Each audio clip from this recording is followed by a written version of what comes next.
Hello, Furidashi listeners. In this episode, Lauryn and I discuss the 2022 game Pentiment from Obsidian Entertainment. We look at how the game functions as a form of productive historical revisionism, and how attention to historical circumstances works itself out in terms of game mechanics and systems. We also discuss the mystery plot structure and the many ways in which Pentiment subverts it. If you like what you hear and want to help keep our free episodes as an ad-free experience, head on over to patreon.com/furidashi, where you can sign up for our bonus episodes. If you contribute at an elevated level, you can also gain access to our Discord server and to drafts and advanced copies of our writing projects. Regardless of what you choose, we're glad you're here. And now, on with the show.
Hello, everyone, and welcome back to Furidashi. We are here again after not a super long break. We've been gone about a month. Lauryn is here with me too, although before we get into today's topic, I do want to emphasize that Lauryn has been quite ill over the past couple of weeks. And so I want you all to be extremely forgiving of anything she may or may not have to say. And at the same time, if you feel like I am talking too much, it's probably because I want my friend to get better and I don't want her to overexert herself. But at least Lauryn should say hi to everyone, so say hi. Hi, everyone. Thank you so much for that lovely introduction, Nicholas. That's really beautiful. I too would like to feel better, but I can't, as all my colleagues know, I can't stay away from work that I enjoy too long. And unfortunately, I think that I've been getting really excited, and that's not really great for recovery. No, it is not. I'm trying to be as low energy as possible, but obviously I'm always excited to be here. Yeah, we always try to be a low energy, low effort podcast, but we always fail in that regard. Speaking of which, since we are now in year 3 of Furidashi, Lauryn and I have decided to change things up a bit. We changed things up a bit last year, and some things worked, some things didn't. You don't get to know what did and didn't. We're just going to get rid of the things that didn't and keep the things that did. But in order to sort of further our goals of, making the best content for all of you out there to enjoy, we're going to be doing fewer, longer episodes per month. So at the end of the day, you're still going to be getting the same amount of free content, the same amount of Patreon content. You're just going to be getting it in 2 episodes as opposed to 4. And the reason for that is because we feel that there were often times when we were like really, really getting into a conversation, and then it's like, oh, well, it's now been 35 minutes that we're recording, so we got to stop. Bye. Yeah, and a lot of it honestly came from self-imposed kind of restrictions about basically like our own time, right? And our own weekends and like the ability for editing. And then it also came from like, well, where do we want to put our energy? And I, as she says, having low energy. And I think that for me, like the biggest thing is making sure that our audience gets the full length of the conversation. Yeah. And we started noticing a trend where we would stop recording and we would keep talking. Yeah. And I think that's the biggest thing for this. So what's really great is that I did like a really super brief poll with like a couple new listeners, and they all actually wanted a longer, they like 1 hour long podcasts. Yeah. And for them, 1 hour also means anywhere from 45 minutes to 55 minutes. Yeah. So that's kind of the duration you should expect, whether it's 45, 47, 52, who knows? But that's kind of going to be the format going forward. And then that means, once again, for our Patreon users, you're going to be getting a lot more instructional and a lot more of a deep dive content in this coming year. Yep. So yeah, super, super excited. And on that note, we have also decided for each episode, instead of just talking about certain game design issues more broadly and then sort of like discussing examples as they come up, we have decided to actually focus on particular games for each free episode and use that as a jumping off point for then talking about those, particular issues that we would like to discuss. And so for this month's free episode, we are going to be talking about a game that I know both of us have really, really enjoyed, although that's kind of irrelevant, and that is the game Pentiment, which came out in, I believe, the end of November. It was either end of November or early December. I believe it was the end of November, but don't quote me on that. I'm just trying to think of when people were starting to play it and telling me to play it, right? Yeah, I don't know if this is the same for you, Lauren, but for me, this game kind of came out of nowhere. I had no idea it was even, because it's been in development for a really long time, but I had heard nothing about it until like literally one day I was just perusing the games that had become available on Game Pass, and it was just there, and I was like, a game? Like a medieval manuscript? Yes, I want to play this game. Like, this sounds up my alley. Yeah, I think to briefly introduce it for me, I was kind of aware of Pentiment only because I'm in the games industry. Yeah. But what's interesting to me is that I didn't realize how small the team actually was. And so if you don't play through Pentiment, or you're looking at Pentiment as a new user on Xbox Game Pass, you're going to see Obsidian Entertainment, and that's a huge game company, which they're very well known, very well established. But the team for Pentiment honestly only started out as about 4 or 5 developers at the very beginning, before they really got functional, right, features and systems like just in the core movement, and then started building and building on top of that for the larger systems and for the narrative systems, which means that it was built in with Obsidian Entertainment's proprietary tools. It was built with Obsidian Entertainment's interface, like the OEI tool that if you've maybe ever seen in your game development studies, right, you'll look at branching narrative, how to do choice. And it was also a game that then, right, scaled up to still a relatively small portion of the larger Obsidian studio. Yeah. And so this is a great example of a smaller game that a lot of people might initially think of as an indie project, but coming from a larger, more well-established AAA development team. So it's interesting because one of the things that Obsidian is, well, not known for, but they were kind of into in their early history was designing a lot of like sequels for other arguably more famous games, although I would argue in many instances the sequels are actually better than their originals. I'm not going to name names, but you can figure that out for yourself.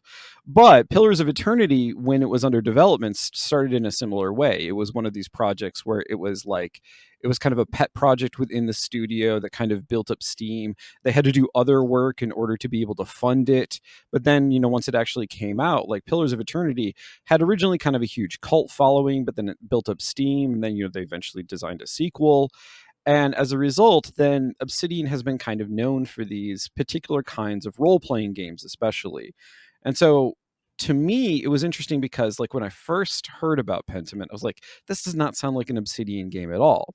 And then I played it and I was like, actually, no, I can see those like Obsidian things in there, despite the fact that really in many ways it's kind of a very historically focused game. It takes place in a very specific time period, very specific historical events surround the 3 acts that take place.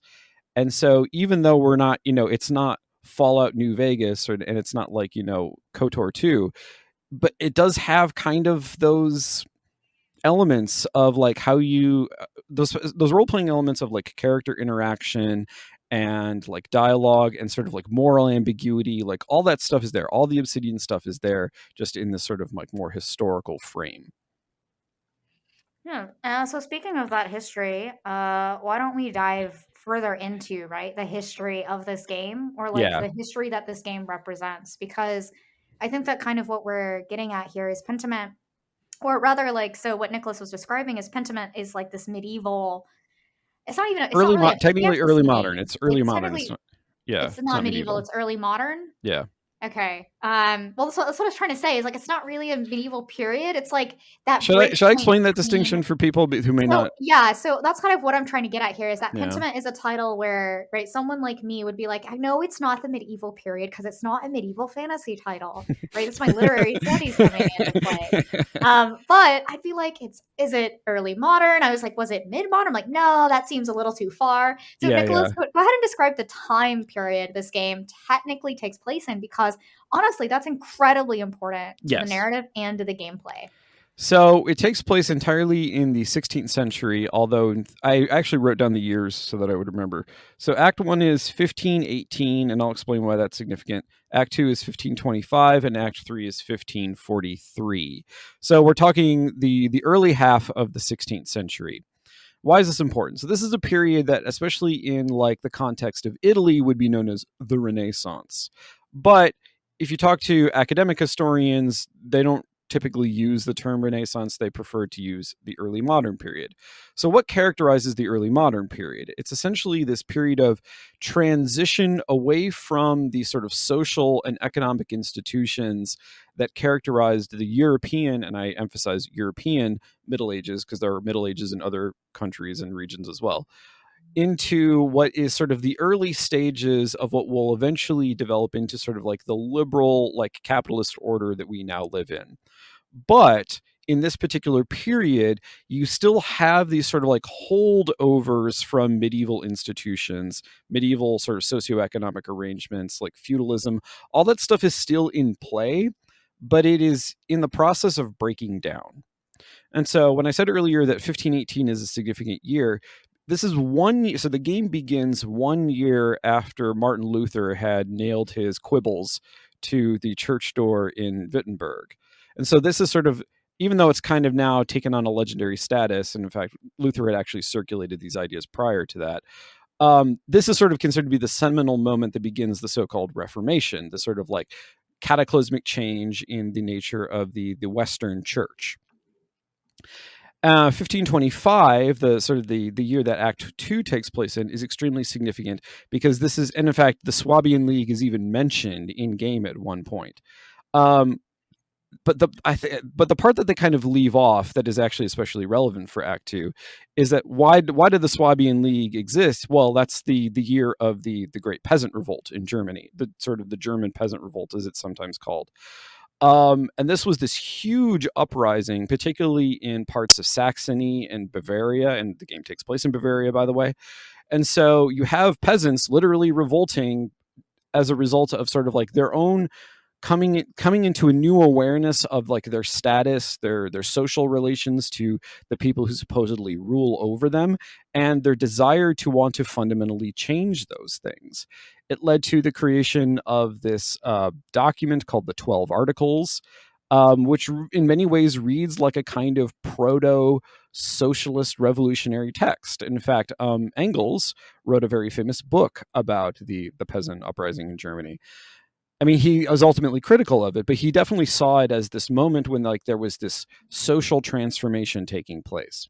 And so that's the background. That's sort of like the macrocosmic thing that is happening, like the relations between social classes. The church is starting to lose some of its influence / power, and then as a result of that, the powers that be fight back, often brutally. And I mean, because one of the things that marks the same century is the Inquisition, and that is the church's attempt in many ways to try and reassert that control that it used to have.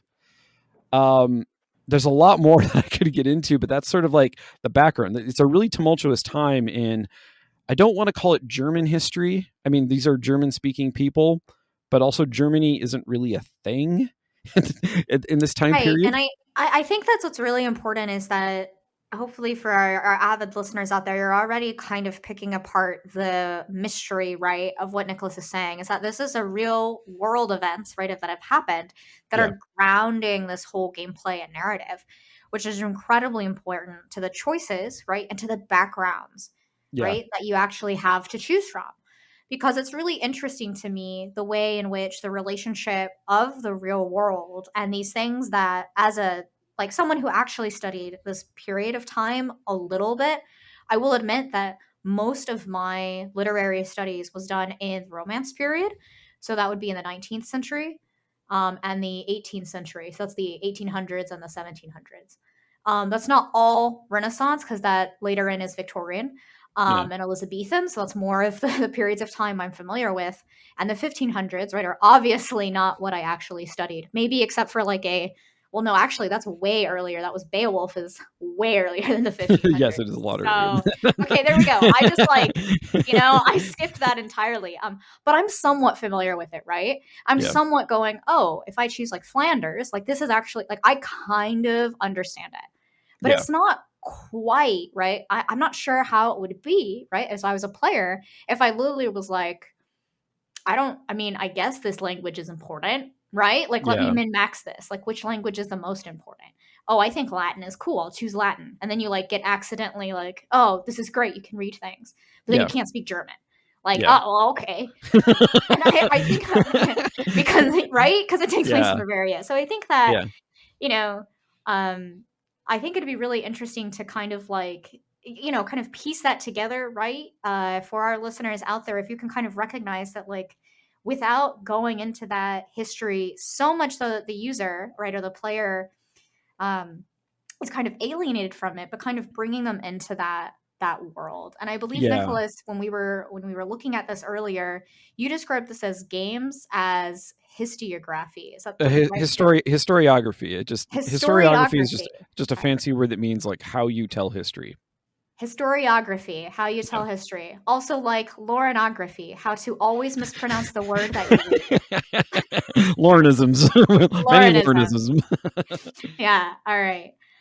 So why don't we kind of like talk more about kind of this I've read it, I'm now gonna say it wrong. Historiography? Historiography. You're sick. It's fine. I can say historiography. I am very sick, guys, as you can see, because I'm like, as you can hear. Why don't we go a little bit further into that? Because I think for me, the biggest pull of this game was not just, a huge history buff, obviously, was not just the amount of literary detail it was and the actual mechanics of it. We don't want to spend too long, right, I guess, on history, but it's such an important, it's just so important to the game that like it really needs the deep dive for us. So there are a lot of really interesting aspects. So like if you think of sort of the aesthetics of the game, first of all, the game is framed as if it's sort of someone composing a manuscript, an illuminated manuscript. And so then the images that you see in game are the actual manuscript illuminations themselves. And you can even periodically see the text that is being written into this book. As you play through the game, you will eventually discover what that frame is because it's not explained to you from the beginning. And that is a huge spoiler, so I'm not going to actually reveal it. But then in addition to that, there are a lot of kind of textual qualities to these things. Like, for example, when characters are speaking, they will speak in different scripts. Some will speak as if, like, so for example, the printer in town speaks in print. Andreas, who is a more literate character, speaks in a more refined and sort of like precise hand. Hands are what so when you're doing manuscripts, a hand is sort of like an individual writing style. Yeah, and I think that you would call a hand a font now, maybe. I mean, it's still a hand in that your writing style is different than your partner's or like, your coworkers. Because it's not quite handwriting and it's not quite print. It's like, because it's a very formalized style of handwriting. In other words, because you have to be consistent. But then when you're like talking with the characters who are, either less literate or in some cases even illiterate, like the hands that is used to represent their speech is much like scratchier, and it's like sometimes often very difficult to read. And in fact, there isn't even an accessibility option in the game where you can standardize all the scripts, because if you're not a paleographer, you might have a hard time reading some of these things. I actually did that, right? And I think for me, like, I think it's just because, once again, I'm reading like regular text and I'm misreading it. But I think for me, like, it was something that was really important, especially like I read text all day for my work. So I was like, look, I need something that's easy to read that I'll get. And I still got the distinctions accurately represented between the printer, Andreas, the monks. Right. Also spoke differently. And I believe they also use different fonts or text for different languages as well. Yes. So when you're speaking, there's a group of Italians that come in later in the game. I happened to speak Italian, so that was really cool. I got to have the whole Yeah. conversation. I'm not sure how that would have played out if I didn't speak Italian. And I think it was really great to be able to like preserve some of those handwriting from this time, right? In the aesthetics with the actual ability of like the mechanics of being able to read it or translate it or be able to see, right, the text that was on screen that I had chosen, right, to make that character. Yeah, and I think for me, what it does a really great job of, and why I wanted to highlight it, is because it represents the sort of the fundamental diversity of this period, and in variety, or like however you want to characterize it. Because certainly, like when I was in school, history was often very cat. No, okay, you have to get down now. Sorry, my cat has to get down. History was very overruled by cats. It was, Was in a fact. completely cat-dominated society. I There love were no dogs. I love my cat, but she was literally trying to shove her face into the microphone, and I can't have that right now. Anyway, so like history when I was in school was often taught in this extremely flattened way, where it's like not just sort of in the big, the big man, big historical events, but also there wasn't really a sense of like within any given time period, like the ways in which like a lot of like differences were actually trying to work themselves out. It's one of the reasons why later in life I gravitated towards Marxism, is because it's one of the few historiographic approaches that actually tries to do that. But as a result, then in the game, you get a lot of things that people might think are rather odd for quote unquote the past, like the fact that one of the monks at the abbey is, I can't remember if he's Ethiopian or Eritrean, but he's black, like he's African. and I know, so I'm I gonna, think the monk is Ethiopian. yeah, I I probably think he is Ethiopian. Ethiopian, yeah. And to shit on Yoshi P a little bit, like there is for I don't know why it persists so strongly, but there is this sense that sort of continues to exist in society, that somehow like the Middle Ages or like early modern Europe was just like turbo white, even though like the whole idea of whiteness wouldn't have really made sense to them at all. And so, like the representation of diversity in terms of race, the representation of variety in terms of like different type, because also you have like print versus manuscript versus like oral histories. All of these things are sort of in tension with one another. They overlap each other. They sort of layer on top of one another, and representing that in a game and doing a kind of historiography where sort of that variety, you're both like using historical aesthetics, but the variety that sort of exists within those historical aesthetics are also being foregrounded as well. To me, that's a really important act of revisionism. Like it's taking this sort of stereotyped way in which we view the past and sort of representing it to you so as to get you to sort of break down those assumptions that you might have, while at the same time also telling this very personal story about an artist who is sort of struggling with his place in the world. And the sort of relationship between like the microcosm, the macrocosm, historical events, like, historical aesthetics, but then also the choices that, as Lauryn noted, the choices you get to make in terms of like what your background is. You might have knowledge of the occult. You might have certain languages that your character can speak if you decide, one background over another. And then that too colors how you progress through the game. Like all of that is really sort of really brilliantly integrated. And then the other thing that I want to add in terms of this variety and diversity is that it also deals very honestly with gender roles. Like it actually really accurately presents the sort of variety of experiences that women and men had in this particular period. This idea that like people who lived in the past had an incredible breadth and like diversity to their experiences that we often deny them simply because we want to believe that history is this thing that can be known in like very specific, very concrete terms. And I kind of hate that. Yeah, no, and I hate it as well. But I think what's really important about this point is that when we look at historical revisionism, it sometimes gets a bad rap on the internet for kind of misconstruing or mistelling accurate facts, right? Because when we Yeah. think of history, we tend to think of history as a fact. And quite frankly, right, if you've ever taken a really great history course, whether it's been in high school, college, postgraduate, on YouTube, um, you'll know that something that's been said a lot in history classes, right, is that history is told by the victor. Yeah. And this is really important when we look at diversity and racial bias and racial institutionalism, Because when we look at the true facts or how people lived back in from a cultural anthropological standpoint, we find that there is a lot of diversity. There are a lot of wider gender roles because, and quite frankly, like I don't want to really say this as a hard fact. By the way, this is just to kind of showcase the breadth of diversity this game truly like kind of foundation had a foundation for to then build from. Excuse me.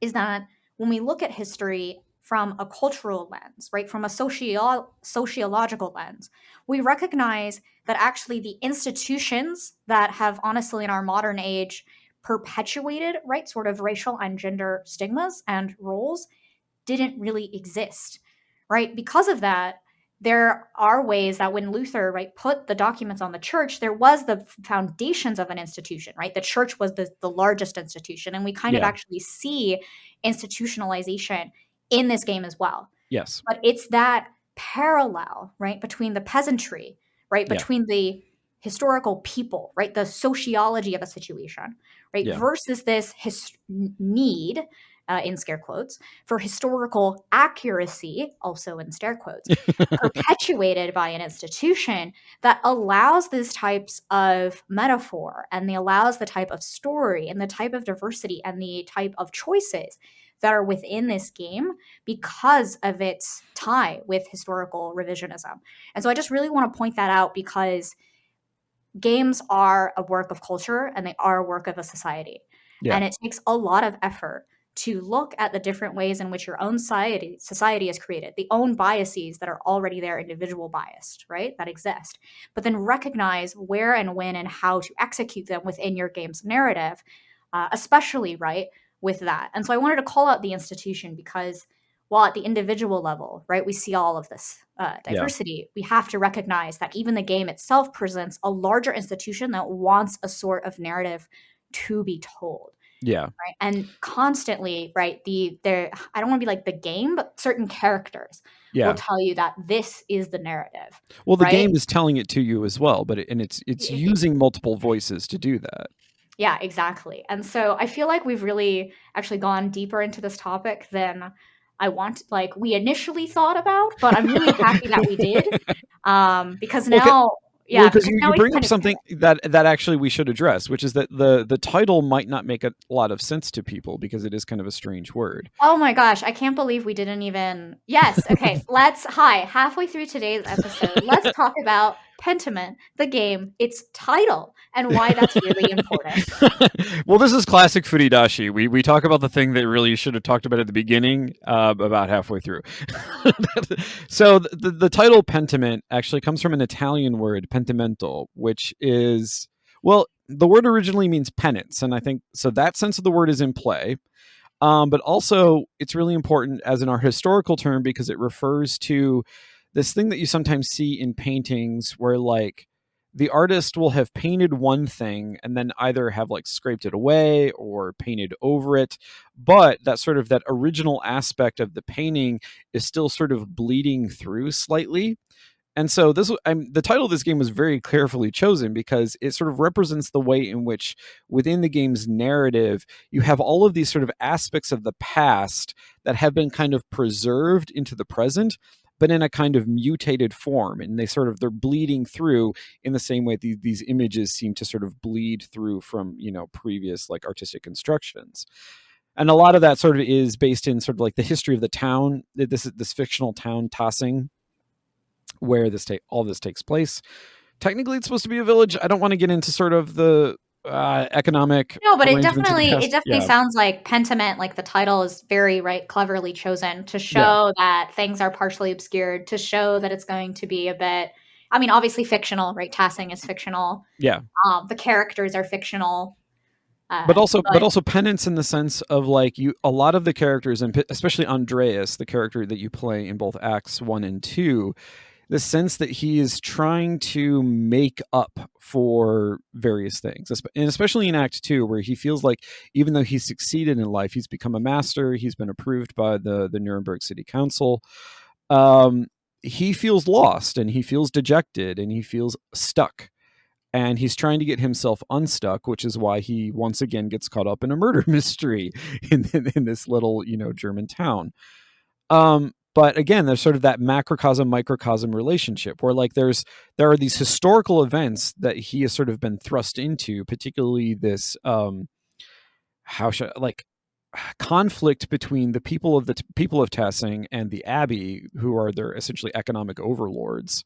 While at the same time, also he is trying to recapture his own youth, his own past, an earlier time in life when he probably felt a little less, stuck, a little less depressed, but he can't really get back. And so the sense of penance is like trying to make up for what has already happened. Like that too is built into the narrative structure of the game, not just its aesthetics. Yeah, so actually this is a great turning point to kind of go now from like this foundation that we've built into kind of the narrative and the gameplay, right, kind of aspects. And I think for me, let's start with narrative. I said it first. Yeah. When we look at this mystery plot structure and when I was playing Pentiment, I mean, I love a good mystery novel.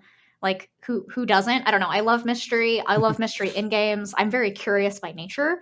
So anytime I see something that is wrong or like is off, I like immediately go, oh, like that's a clue I should follow. Like that's the wrong way in the level, right? Yeah. Yeah. And then somehow ends up becoming the right way, right? Or correct path because I get more information. Yeah. And so I think that this, for me, the biggest thing that I found about mystery, right, or curiosity with Pentiment was actually like a sort of almost time limiting factor because time is so important. Yes. And then also I believed that like if we look at the microcosm or the characters, right, so individuals versus the macro, right, which is the story or the whole area, who you chose to spend time with, when or where you chose to spend time with them, right, and the information that was gathered from that, right, those all like were able to kind of build these case profiles for who killed who, right? Because at the end of the day, a murder mystery is, just like at a dinner party, someone dies and you have to figure out who killed them, right? And I think that, this is not as fun as a murder mystery because someone truly died. But then like the whole history and then how the narrative plays out, I guess through that, the history of the town, like the implications of the micro, who you spent time with, who you actually engaged with, to the actual macro, right? How the story and how the history of the town unfolds during an already historical kind of period. I wonder, like, for me, that was really well executed. And I'm not really sure how that was executed for you or what you kind of pulled in from that. Well, what I especially appreciated about the way in which they use the mystery plot, as it were, is they both use it, but then also antagonize it at the same time. Because the thing is, at the end of Act 1, there is this denouement, like, you as Andreas have, like, supposedly completed your investigation and you're going to accuse somebody and that person gets executed. Oh my gosh. Okay, yeah. So hold on. Something that I forgot to do because I'm sick, but that we always should do now that we're talking about, whenever we talk about specific games, the following and the remainder of this episode will and contain spoilers for the game Pentiment.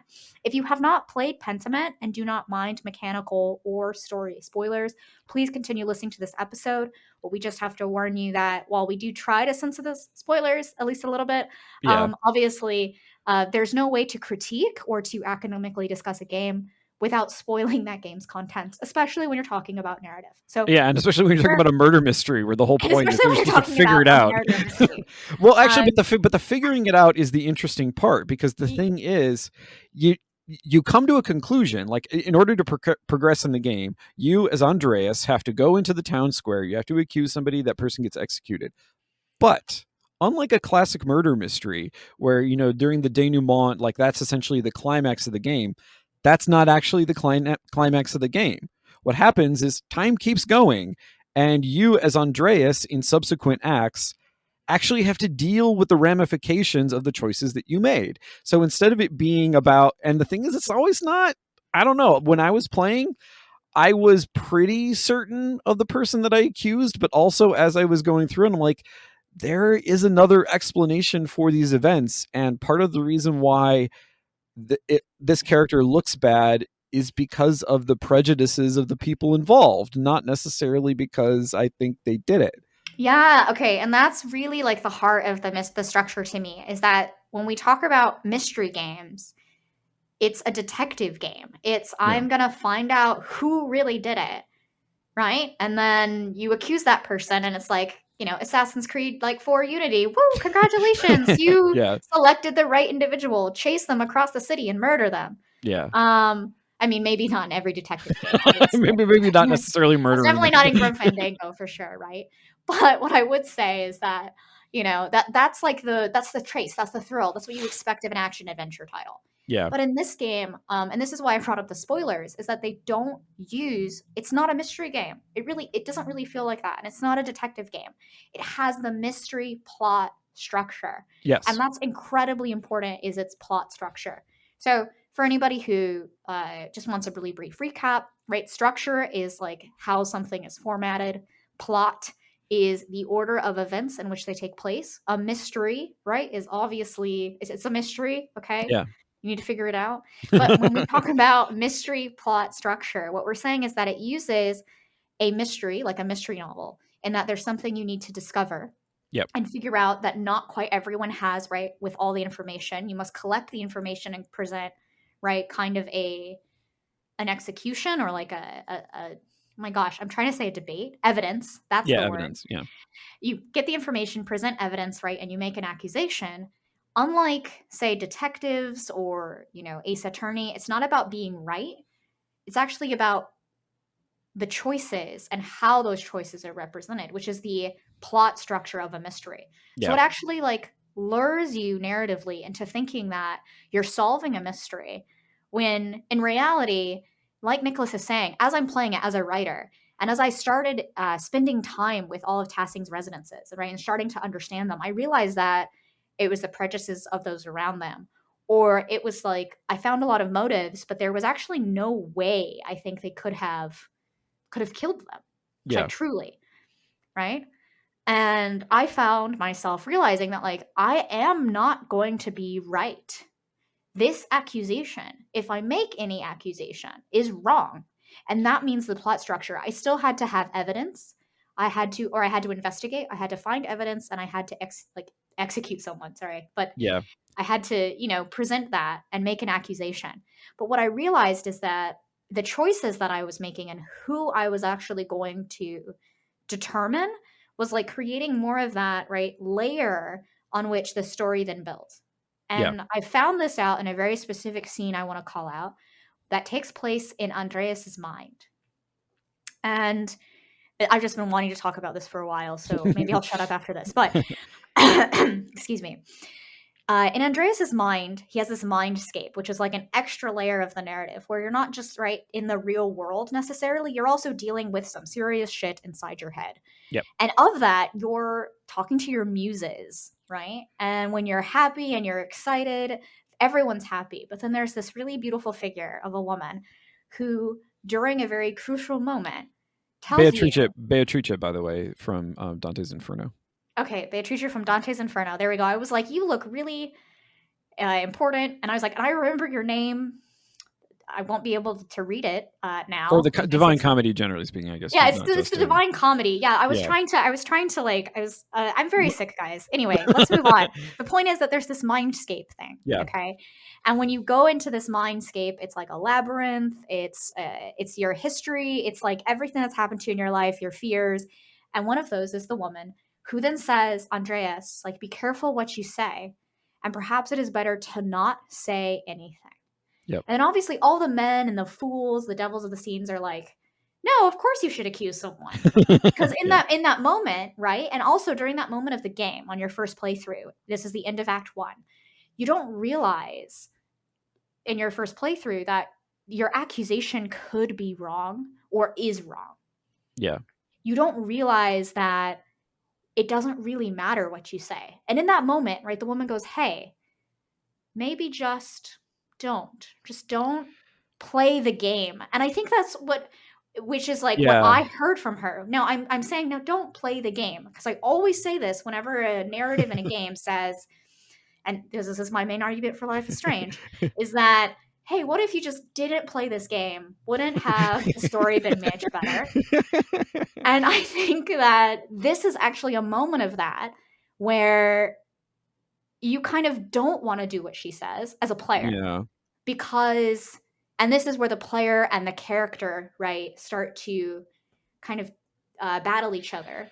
And I know I'm jumping ahead here into gameplay a little bit, but this is just where you want, as a player, to understand what historical layers you're adding onto Tassing. Yeah, and you have to accuse someone to do it. Yeah.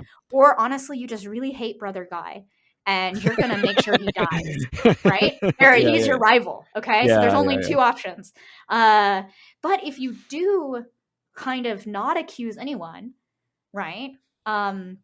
I mean, I don't know what happens. I think I know what happens because the game tells you what's going to happen. Yeah, I can tell you what happens if you want. Yeah, what happens? It is so the guy who so there is a fundamental problem with Beatrice's advice. It's like, yeah, it makes sense on one hand, but the whole reason why you got involved in the first place is because someone who is close to you, who you have a personal relationship with, has been accused of this crime, and if you don't do anything about it, they die, will be executed for it. Yeah, and so but that's what I thought would happen, because the game pretty point blankly over several occasions tells you. But what's interesting, and I played through again, it does happen if you don't save him. Okay. Yeah. And what I think what's really interesting about that, though, is why I talked about the player and the character fighting, is that the player has to make a constant choice to not save the character's like close friend. Mm-hmm. But then when the character doesn't when the player does that, right, the character is technically doing that, and then has to live with the repercussions of them knowing that they chose not to save their friend. And that is just, that's fundamentally what I really wanted to talk about this game, because it's that connection point, right? That it's not just about the choices that you make or the other situations. It's really like that crux of, I don't know, finutium is not a word. I think you meant minutia, the little fine. Yeah. Yeah, it's the finite minutia, okay? Yeah. Is what I was trying to say, right? It's the littlest, smallest detail, right? Makes, right? And done once can make, like, creates those larger impacts. So now we can yeah, actually, let's talk about the way in which that's represented in terms of gameplay, because the thing is, like, you don't get to control your saves in this game. I mean, that is a really important aspect of it. One that I actually find kind of frustrating. I don't like it when games do this. And if I had to knock Pentiment in one way, like, it's another instance of, I see what you did there, but please don't do that.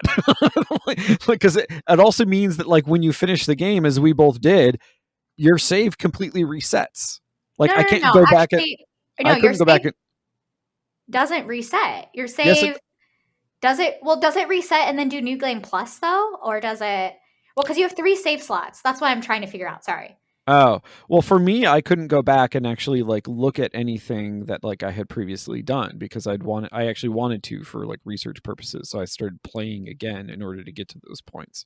Maybe I missed something. So. Oh, I see. Well, so I played on Xbox Games Pass. I think you did as well. Yeah. I saw 3 save slots. So this is really important, because I'm not trying to disagree or antagonize Nicholas here. I'm just trying to be very precise, because I had 3 save slots, so I could technically have 3 playthroughs going on at once if I so chose. Yes. And I was under the impression that I could see the ending of the game and the choices I had made if I decided to continue from my final save. No. Okay, I am, honestly, as someone who also wanted to replay this for research purposes, was researching how to play this for research purposes on the internet, and that is where I got this fact. Okay. I did not. Just it's possible that you can do it, and I just didn't, and I couldn't figure it out. But no, totally fine. Okay, but to Nicholas's point, just because this is a very intentional design choice, you have to make your save system this way. We say very angrily, is that, or rather, you make your save system this way by doing less work on your save system, which in a way is actually making more work on your save system. It's just less work in some instance, right? More work in others, before all the save state programmers like dox me. Please don't. I love you guys. You work way too hard for too little. All of you deserve raises. Having known a couple. So, but yeah, no. So talk about that, because you can't actually save scum. Like, if you make a bad choice, like, it's over.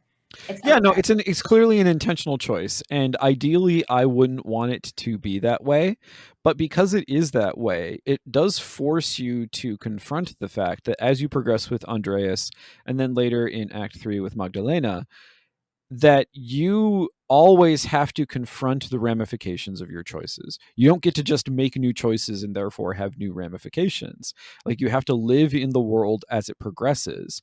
And so then, interestingly enough, the gameplay progression very clearly mimics a historical progression. In other words, that choice by the designers may be frustrating, but it is a clear aesthetic decision done for very specific reasons. And as a result, it then means that you have to reflect on the past. And in fact, this is sort of relevant for Act 3, where Magdalena herself is trying to like create this mural in the Rathaus, the sort of like the community hall for Tassing. And she actually has to make personal decisions. You, for her, have to make personal decisions about what aspects of Tossing's past you're going to represent and how you're going to represent them. And so then the fact that you have to confront the ramifications of all that has happened, both as Andreas and then also then later as Magdalena, like in many ways the designers almost couldn't make any other choice. If they allowed you to save Scum, then in many ways that third act gets like stripped of all of its like intense meaning and significance. Because Yeah. one more thing that I want to add, and then I'll let you talk, which is that like when you go back to the acts 1 and 2, when you decide to engage in like a particular, say, investigation, and the way you gather evidence, you're also then implicitly taking sides with certain people in conflicts that are broader than you. And then Magdalena then has to sort of try to represent those conflicts when you get to her, and she also has to deal with those conflicts at the same time. And so you're never allowed to just like be the detective or like be this exceptionalized individual. You are always pressed upon by these larger social forces. And that's actually something I wanted to kind of highlight actually the most in the mechanics. And I wanted to kind of talk about when we look at mystery plot, that's a narrative thing. Now let's look at mystery plot as a gameplay thing, right? I actually just wanted you to talk more on this topic and kind of, Yeah. if we look at the base mechanics of Pentiment, you're going to look at it as a point and click dialogue choice adventure. That's Yeah. really it, right? And it's got really beautiful visuals that are representative of the early modern, right? Late medieval, not really, but period ish, right? Yeah. Where honestly, like it's got this type of aesthetic. But I really want to hone in on what Nicholas ended that right argument with and expand and extrapolate on it. For it is not you playing the detective, it is larger forces at play upon you, pressing upon you to make a decision Yeah. that is wrapped in the layer, right, of playing the detective. And Yes. so, how do we kind of compare this, say, to games like Sam and Max, Monkey Island, Grim Fandango? More Yeah. people have, maybe they, I know I played Sam and Max, but I'm sure Grim Fandango, at least people have heard, are more aware of that. But even The Wolf Among Us, right? Like Yeah. channeling the Sam and Max, right? How do we actually look at mystery storytelling in a point and click adventure that is more about celebrating the detective versus Pentiment, right? Celebrating maybe more what is it celebrating? I guess maybe is a good question to kind of bridge and extrapolate. So if you think about sort of like classic murder mysteries, there is this emphasis on sort of like overlaying the denouement, sort of like the scene in which like everything gets explained and the murderer is revealed, etc. Like making that the climax. But in this instance, like the game almost kind of doesn't. I mean, it does have a climax. There is a sort of like a big reveal at the very end of the game. But in many ways, what it wants you to focus on is, as you said earlier, Lauren, like all these minutia in like the relationships with various characters. Like in the way that like Magdalena's remit as sort of this artist who is creating this mural is to sort of represent Tossing's history. Your remit as the player, and therefore sort of like the fundamental motivation for your gameplay experience, is to, in a sense, bear witness to the complexity and all of these various things that are sort of going on within the context of those larger sort of like macrocosmic forces. You as the player, whereas when you're playing a game like Monkey Island, the whole like the denouement, the mystery, the big reveal at the end, like that is your end goal. You want to get there. That's what you're striving for. Whereas in Pentiment, what you're striving for is like, yes, you do want to know ultimately what's going on, who is responsible for all of these like violent acts that have taken place. But what you really want to know is sort of the complex web of relationships, history of of the town, because it's not just the history of the people, but it's also the history of the town. This like this saint that is sort of the patron saint of the town, who may in fact be modeled on a Roman god, and like uncovering all of that and seeing all of that interplay, and the fact that the town itself is literally built on old Roman ruins, and discovering those Roman ruins and how they have been sort of repurposed for other things over the years. Like all of that stuff, bearing witness to all of those things, that is what you're trying to do as a player. And in fact, in many ways, if you just rush through and it's like, okay, solve the mystery, I think you really fundamentally miss the point of the game.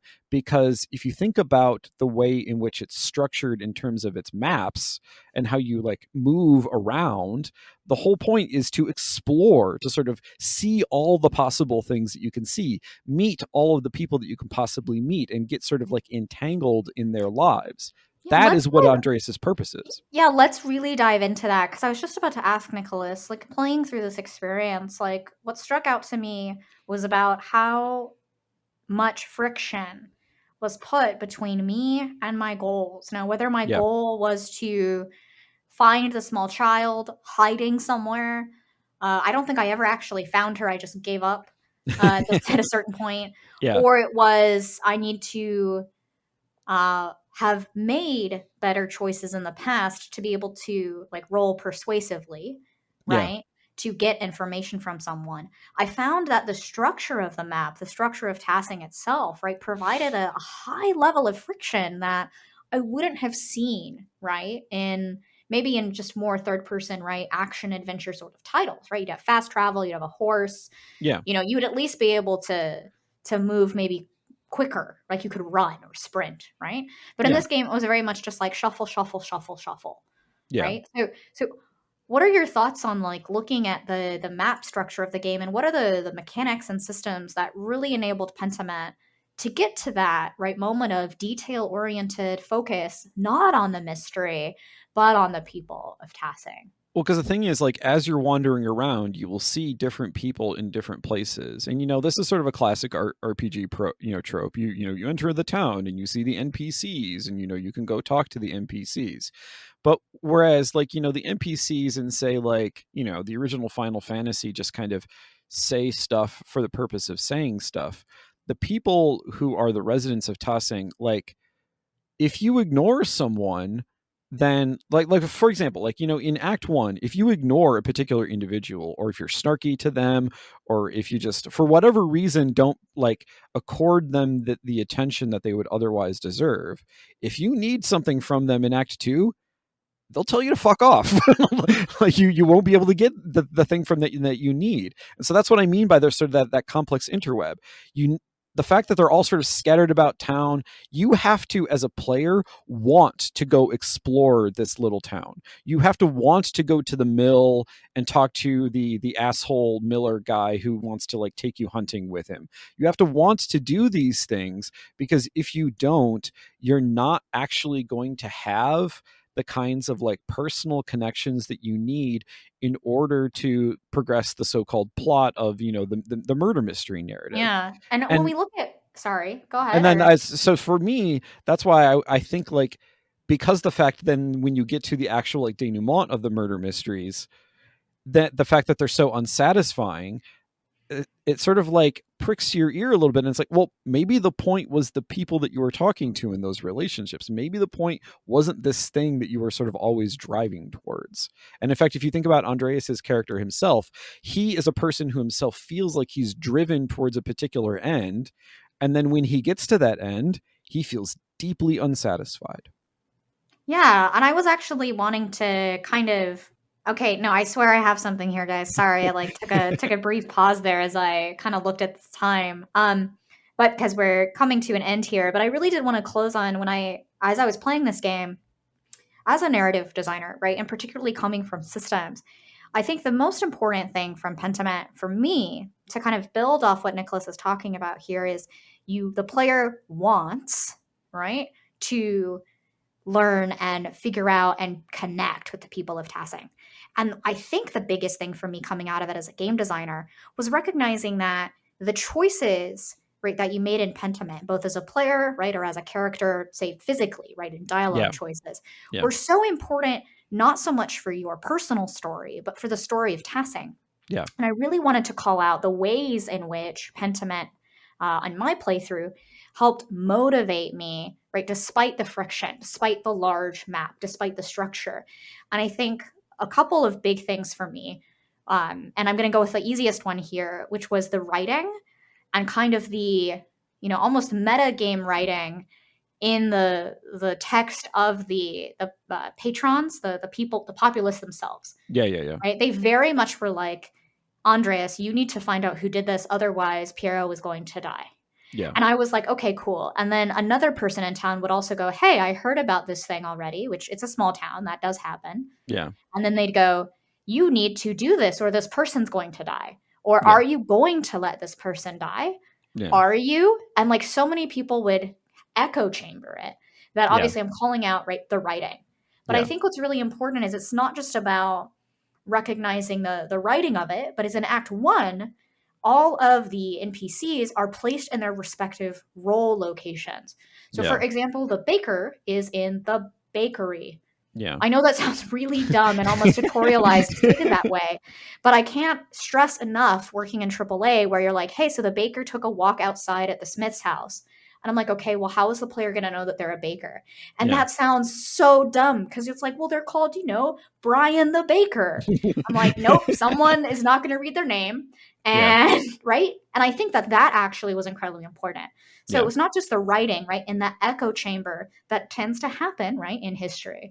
But it was also, right, second, the placement of people on the map for these roles. If you needed to talk to the nuns, they're all right in the cloister. If you need to talk to the monks, they're all in the monastery. Yeah. If you need to talk to a monk and he's out of the monastery, oh, that's sus. Yeah. What are you doing out of your role? Yeah. Right. And I think that then in Act 2, this obviously gets broken apart. And then you get to see people in a more, I don't want to say realistic sense, but in a much less tutorialized, kind of sense. You get to see them in the sense that a murder mystery often doesn't allow. You get to see that their lives continue, and you get to see that the life of your character continues as well. And so despite the fact that you have this sort of like murder mystery plot, it is being upended in this really useful way. And I think with that, we're going to have to sort of cut things off for this week. For those of you who want to hear more about sort of like how murder mystery plot structures, work in video games and how that sort of like influence game design over time, we'll be discussing that in greater depth on our Patreon episode, which will be coming out next week. If you want to hear that episode and also just a ton of stuff that we have already recorded over the past 2 years, go to patreon.com/Furidashi and you can sign up at the $5 level. If you sign up at a higher tier, you'll gain access to our Discord and also to the various written projects that Lauryn and I are working on even as we speak. So if that's something that's interesting to you, you can sign up at that level, but we'll really take you wherever you want to be. So with that, is there anything that you want to leave the fine people with, Lauryn? Oh, everyone stay healthy, play Pentiment, and have a great, happy New Year.